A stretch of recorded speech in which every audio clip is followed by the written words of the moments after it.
Republicans are the overwhelming favorites to win the 2024 Senate elections, according to Polymarket's election forecast. They have a 74% chance at taking back control of the upper chamber of Congress, which they have not won since 2018, while Democrats have just a 26% chance at maintaining their slim majority. And so today we'll be filling in the 2024 Senate map based on the individual state-by-state odds. We'll begin by filling in the solid states for both parties, states where either the Democrats or the Republicans have a 95% chance or more of winning. And so starting off with the safe blue seats, we have both Washington and California, as well as Hawaii and Minnesota. The presidential election in Minnesota is going to be very competitive, but Senator Amy Klobuchar is pretty popular in her home state and is almost guaranteed to win re-election.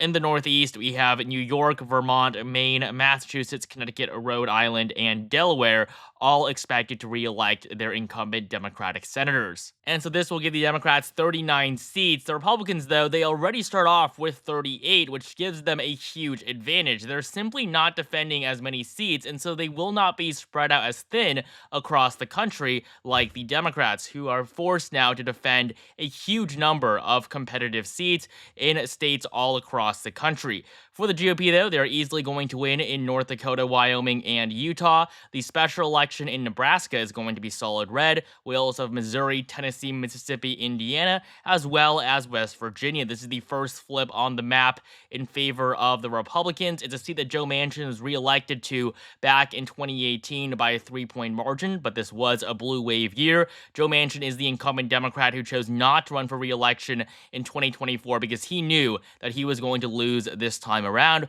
which means that Republican Governor Jim Justice is easily going to flip the seat in West Virginia. It's been a solid red state. Joe Manchin was able to win as a Democrat for the final time 6 years ago. That wasn't going to happen this time around. And so with these solid states filled in for the GOP, they are just 3 seats away from controlling half the chamber. Moving on now to the likely states, these are races where either party has between an 85 to a 95% chance at winning. They are going to be more competitive, but one candidate still does have an advantage. We're going to start off in Virginia, where Tim Kaine, who was actually Hillary Clinton's running mate back in 2016, clearly he wasn't that effective, but he is on track to win his re-election to a 3rd term in Virginia. He has a 95% chance. This is rounded up to 95, so the real odds are just under that. And he may not have been that great of a running mate, but he is popular enough in his home state to defeat Hung Cao and win another 6-year term in the Senate. So Virginia is going to be the first likely blue state. We also have New Mexico, where incumbent Senator Martin Heinrich is running for re-election. He is running for a 3rd term and will probably win by around 10 percentage points. And in case you haven't noticed, incumbency gives these senators a huge advantage. That is why you have people like Amy Klobuchar on track to win by 10-15 points in Minnesota, which is going to be highly competitive in the presidential race. Up in the Northeast, we have 2 more likely blue states. We're going to begin in New Jersey, where Democrats have a 95% chance at winning. This is rounded up to 95. Andy Kim is the Democratic nominee, and he will probably become the state's next senator. He is running to fill the seat that was left vacant by Bob Menendez. Menendez resigned amid a huge bribery scandal. He's really tarnished the Democratic Party in New Jersey, and that is why this election is not solid blue. So the state is going to be likely on our map. And then finally, in Maryland, we have another solid blue state with a surprisingly competitive Senate race. This is the election between Angela Alsobrooks and Larry Hogan. Larry Hogan is the very popular former Republican governor of the state. The only reason why he's not winning is because this is a Senate election with national implications. As a Republican, many Democrats fear that Hogan is going to vote for the Trump agenda, and that is the only reason why they're not siding with him. Angela Alsobrooks,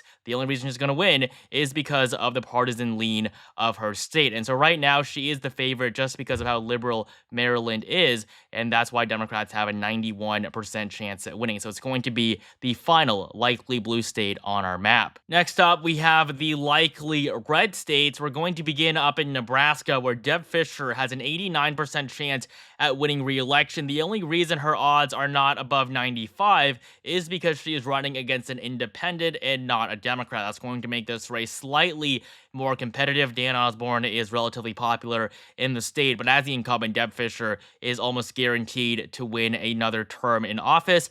Down in Texas, Ted Cruz is running for re-election for a third time. He is now being challenged by Colin Allred, and Allred is no Beto O'Rourke. Beto O'Rourke lost Texas by less than 3 points back in 2018. The election in 2024 is not even going to be nearly as competitive. Cruz has an 83% chance at winning. Yes, Texas generally is shifting to the left, but it has not shifted nearly enough for Democrats to be able to flip a major election here. And then finally, in Florida, Rick Scott has an 82% chance at winning re-election to a second term. He is a very high-performing Republican in the Sunshine State. Back in 2018, nobody thought that Scott was going to defeat Bill Nelson, who is the incumbent Democratic senator running for a fourth term. But in the end, by the narrowest of margins, Scott came out with a victory. If he could defeat a very popular incumbent at the time, now this time around when he is the incumbent in 2024, there's no doubt he is going to win once again. So both Texas and Florida are going to be likely red states.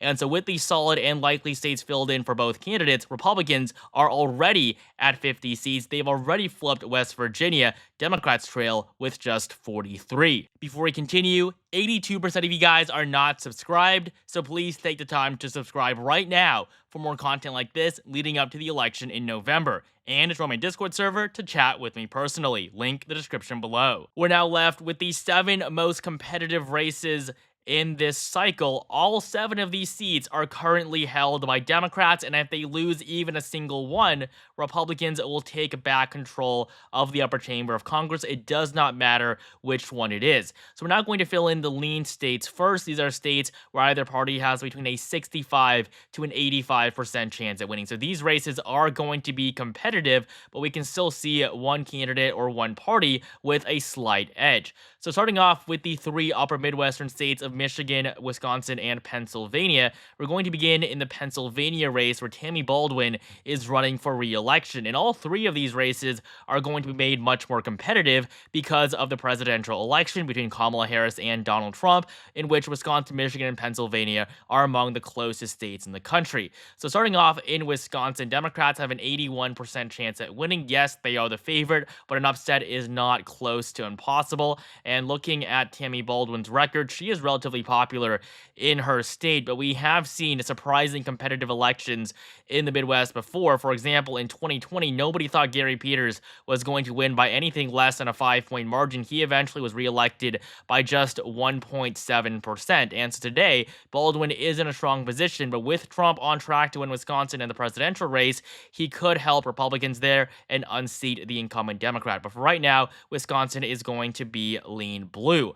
We also have Michigan. This is the only open seat out of the 3. Debbie Stabenow has chosen not to run for re-election to a 4th term, and instead Alyssa Slotkin is the new Democratic nominee. Mike Rogers is the Republican, and looking at the odds, Slotkin has an 80% chance at winning. 80 might sound really high, but you have to remember there's still a 1 in 5 chance the Democrats do not hold on to the seat. If Democrats lose Michigan, that would be an absolute disaster, as there are so many other races where they are vulnerable.